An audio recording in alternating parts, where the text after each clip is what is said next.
Assalamualaikum. Jumpa lagi Majlis Maharajan RDPP 2025.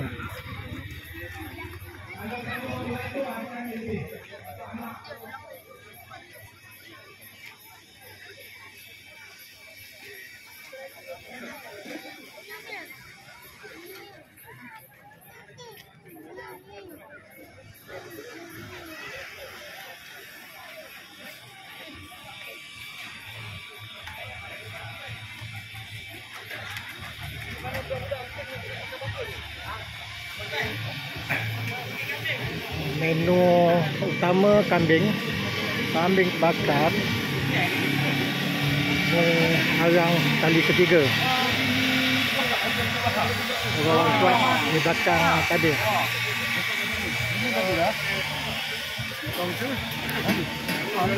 Oh, habis.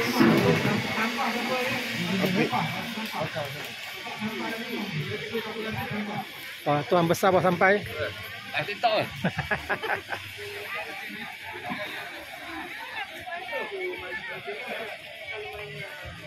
Dulu pasti nampak ada. Okey.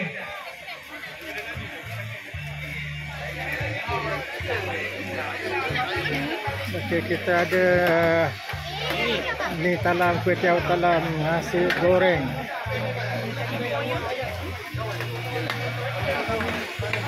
Ini tempat kambing dah habis. Tengah masak sekarang. Ini ayam goreng.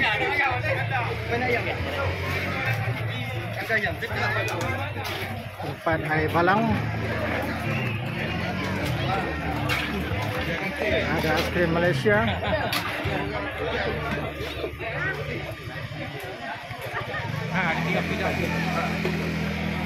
Majid dah.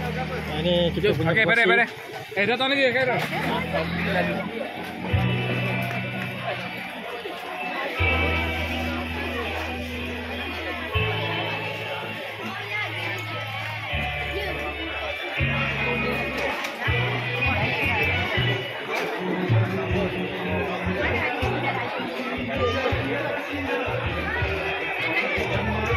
Adik-adik pukul 8.45 nanti kita akan bagi main mercun.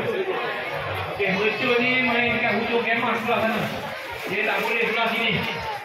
Lepas main mercun, kita bagi duit raya dengan polis. Makan siapkan dulu.